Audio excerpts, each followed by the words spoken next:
मैं प्रथम आया। दूसरा विश्व युद्ध बस खत्म ही हुआ था और भारत उत्सुकता से अपनी आजादी का इंतजार कर रहा था। रेडियो पर अक्सर सुनाई देता था कि गांधी जी ने घोषणा की है, भारतवासी अपने भारत का निर्माण खुद करेंगे। देश अभूतपूर्व आशा से भरा था। मैं मन ही मन अपने देश के लिए कुछ करना चाहता था। इसके लिए किसी अच्छे विद्यालय में पढ़ना जरूरी था, लेकिन मैं अपने माता पिता से यह बात कहने का साहस नहीं जुटा पाता था, क्योंकि मैं जानता था कि वे मुझे अच्छे विद्यालय में नहीं पढ़ा पाएंगे। एक दिन मुझे अचरज में डालते हुए मेरे पिताजी ने मुझसे कहा, अब्दुल, मैं जानता हूं कि तुम्हारे मन में आगे पढ़ने की कितनी इच्छा है। हम अनपढ़ लोग हैं, लेकिन मैंने और तुम्हारी मां ने तुम्हें लेकर बहुत ऊंचे सपने देखे हैं। तुम फिक्र मत करो, जैसे भी हो हम पैसों का इंतजाम करेंगे ताकि तुम अच्छे विद्यालय में पढ़ सको। रामेश्वरम से दूर समुद्र पार चहल पहल भरे रामनाथपुरम शहर में था द श्वार्ट्ज स्कूल। मेरे भैया मुझे वहां ले गए और मेरा दाखिला करवा दिया। वो बहुत अच्छा विद्यालय था। उन दिनों आजकल की तरह बिजली के पंखे नहीं होते थे। मौसम गर्म और उमस भरा होता तो छात्रों को पेड़ों के नीचे बैठाकर पढ़ाया जाता। दूसरे विषय की कक्षा में जाने का मतलब होता था दौड़कर दूसरे पेड़ के नीचे जाना। एक दिन मैं जल्दी में गलत कक्षा में चला गया। वहां हमारे गणित के अध्यापक पढ़ा रहे थे।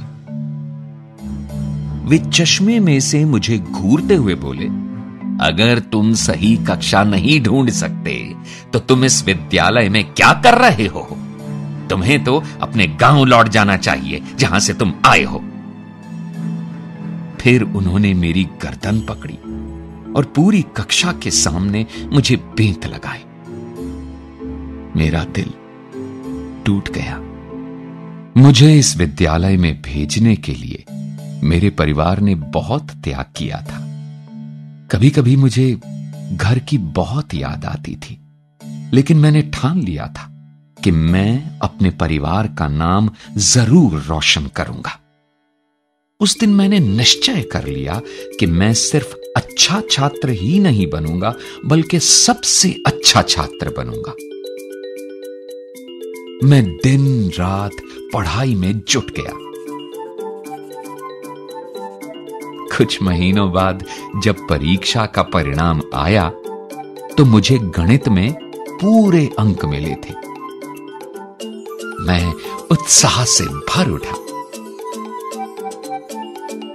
अगली सुबह प्रार्थना के बाद मुझे दंडित करने वाले गणित के अध्यापक जी खड़े हुए और मुस्कुराकर बोले, मैं जिसे भी बेंत लगाता हूं वह महान बन जाता है।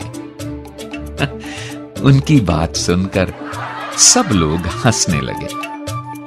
फिर अध्यापक जी ने पूरी बात बताई और मेरी ओर इशारा करते हुए बोले, मेरी बात याद रखना, एक दिन ये लड़का इस विद्यालय और अध्यापकों का मान जरूर बढ़ाएगा। अध्यापक जी की बात सुनकर मैं पहले हुए अपने अपमान की कड़वाहट भूल गया। उस सत्र के खत्म होने पर जब मैं अपने घर लौटा तो हमारे परिवार ने बहुत खुशियां मनाई। मेरी मां ने घर पर ही मिठाई बनाई और पिताजी ने पूरे रामेश्वरम में मिठाई बांटी। और उस दिन मुझे लगा कि मैं भी किसी लायक हूं। लेकिन अभी बहुत कुछ पाना बाकी था।